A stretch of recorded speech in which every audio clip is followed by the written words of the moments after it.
It's time.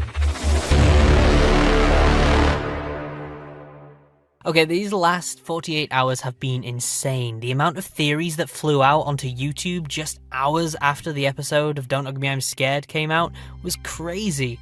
Not only that, the episode itself has managed to gain over 5 million views after just a couple of days of it being released. It's now one of the most trending videos in the UK, and the channel itself has surpassed 1 million subscribers. Such a huge community and a lot of people depending on me to explain the show. No pressure, right? Well, I say explain it, well, it's more of a theory. But seriously, I do appreciate the support you've given me, guys. It's been an incredible 8 months. So now comes the biggest moment of the video, which is giving my theory on the final episode of Don't Hug Me, I'm Scared 6. Before we go on to it, I do want to let you know that this is continuing on from my other videos, so you might want to kind of, check those out just to get yourself up to date, otherwise you might be slightly confused from this. Oh, and, watching Don't Hug Me, I'm Scared 6 will probably help as well. Yeah, let's go.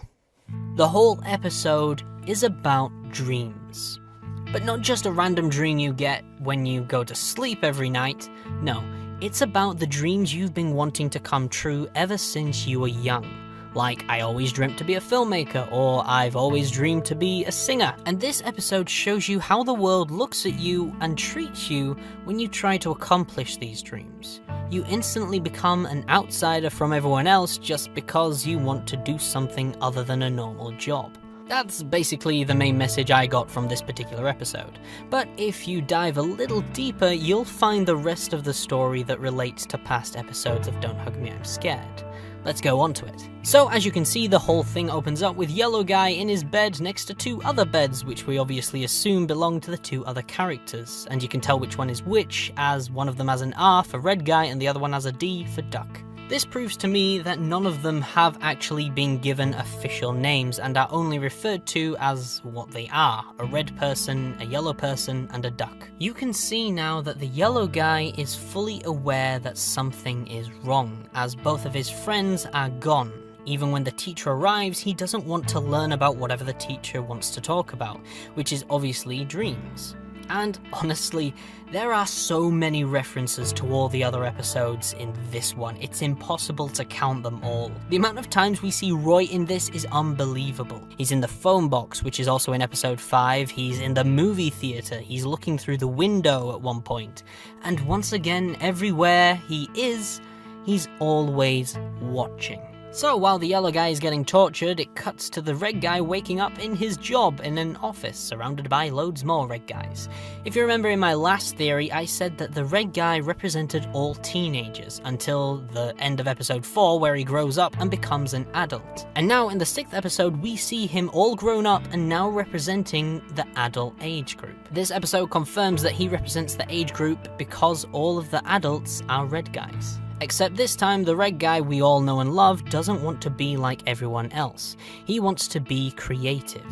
He wants to live his dream of entertaining people. We never exactly get a confirmation on what Red Guy's dream actually is, but since it includes dancing, singing, and acting, I assume it is to entertain others. The part where he's talking about a file coming to life kind of shows you how much support you have from society when you're thinking outside the box.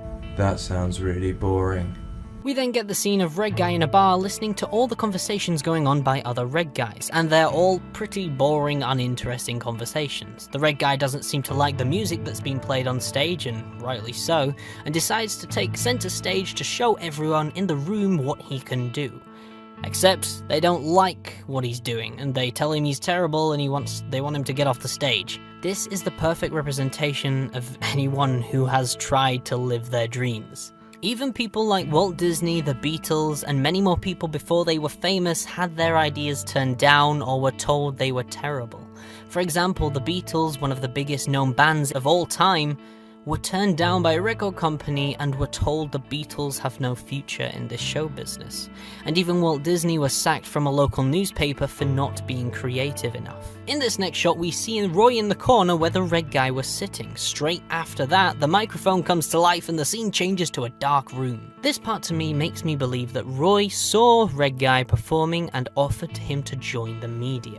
If you think about it, It does kind of resemble those parts in movies where there's like a director or a scout in the corner watching someone on the stage in a bar, and then after the show ends, they give them their business card and tells them that they're gonna make it big. So to me, this particular scene was Roy offering Red Guy to become part of the media, but behind the scenes instead.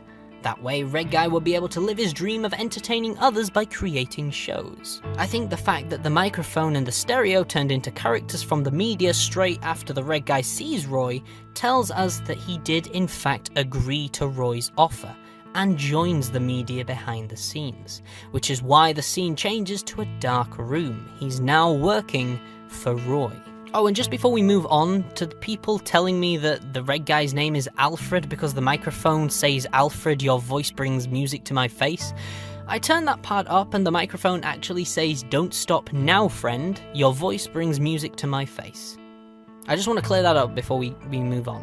Awesome. We then see the Red Guy discover a machine that has previous Don't Look at Me I'm Scared episodes on the small TV screens, and in the middle of the big screen is the present episode, which has the yellow guy in it with the dreams lesson. What we see next is actually the Red Guy figuring out what the machine does, and as he presses buttons, we see all the old teachers except for the notepad. After we've seen all the teachers from previous episodes, we then start to see a bunch of new characters, and there are so many of them appearing one after the other. I believe all these characters are being created by the Red Guy on purpose because he works for the media now.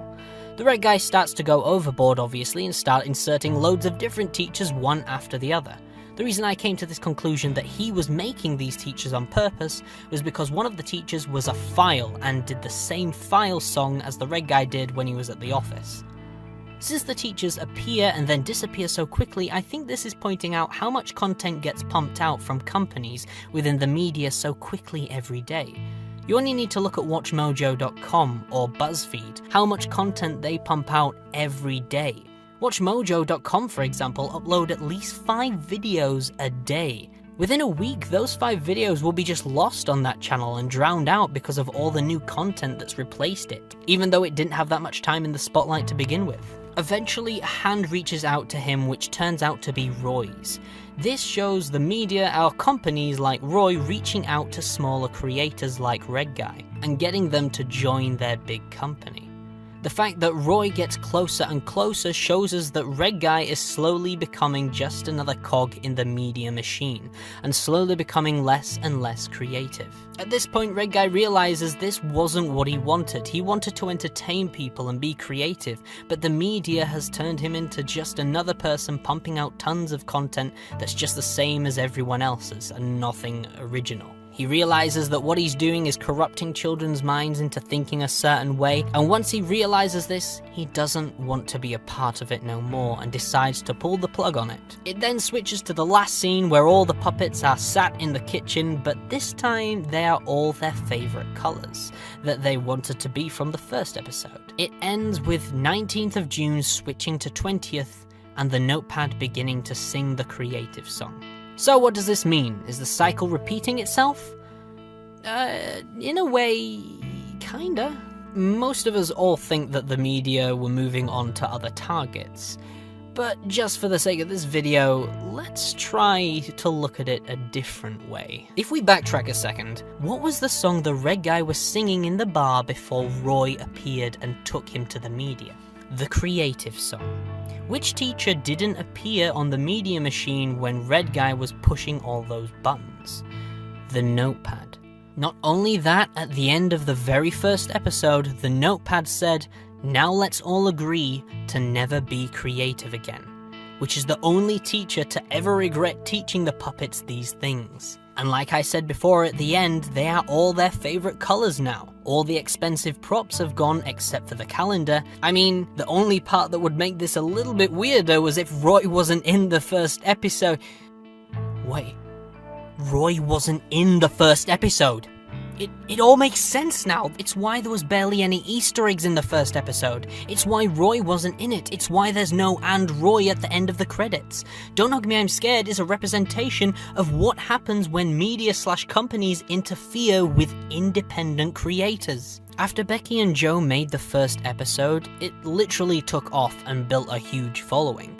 But instead of just going to a big company to make a load more episodes like a lot of creators would probably try and do after a show like that becomes so popular, they resorted to a Kickstarter and asked the fans to back the show instead. If they had signed on to a big company to make these episodes, we'd no doubt get advertisements, subliminal messages, and the company name would overshadow the creators' names. No doubt they would interfere with the story too. They're saying that when you sign over your characters to a company like Roy's, it feels like they've been kidnapped and tortured into things they don't want to do. Don't Hug Me, I'm Scared episode 2 to 6 are representations of what companies do to shows that don't need any more episodes. Because once you sign that contract to a company, they own your show and they are the ones that are in control. The 6th and final episode shows Red Guy putting a stop to the whole thing. And the last part is honestly kinda hard to say.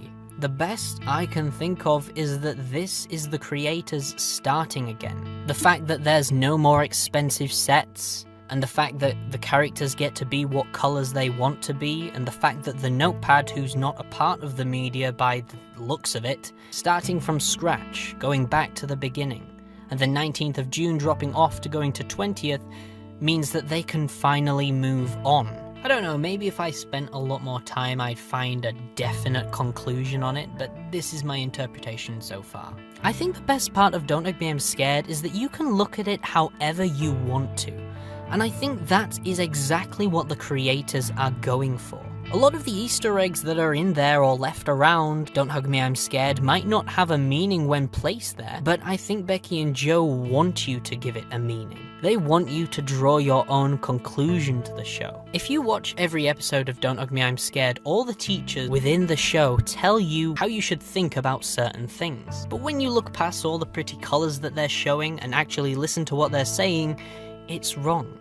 They're always wrong.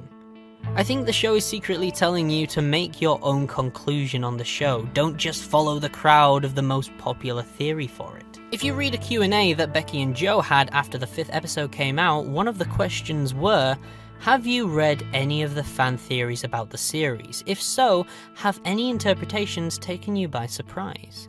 Becky replies with, we have read a lot of theories online about what it all means, and they are all correct. I think that's why there are so many different theories that are out there that surprisingly make a lot of sense, but yet can be completely different from others. Don't Hug Me, I'm Scared is the perfect show for you to watch and express your imagination on what you think is going on. Easter eggs are placed in there for you to connect together and draw your own conclusion. And I'm glad I could have shared my interpretations of the show with you guys. And I actually encourage you to make your own theories in the comments section below. This was the 6th and final episode of Don't Hug Me, I'm Scared. Hey guys, just before you go, just want to let you know that me and Connor will be going down to Summer in the City, a YouTube convention in London. That's going to be cool. It's going to be in August. It should be fun. I've never actually been before, so I'm actually going to see where it's all about. I just thought I'd let you guys know anyway. I don't know if any of you will end up being there. I doubt it, but, you know, if you ever pass by London at that point, you could probably stop by. I don't know. I hope I explained my interpretation of it okay. I hope it wasn't too confusing. I always feel like I don't explain it well enough, and then I usually do get like a comment telling me that it makes no sense, and it's because I usually haven't explained it well enough. But I hope you enjoyed this version of the theory, and hey, if you guys have any more questions, feel free to ask them. I can always answer them either in the comments, or hey, maybe I'll make another video in future about Don't Hug Me, I'm Scared to follow up on this one. But for now, this is the final video I will make on Don't Hug Me, I'm Scared, and I thank you for all the support. I encourage you to check out other theorists on YouTube, you know, because there are so many other different theories. There's Panda Watch and YouTube Explained. Those are the two that I am aware of that have some pretty good theories that you should check out, guys. Yeah, so hope you enjoy. Thanks for all your support, guys. Stay safe, and don't pull a Picard.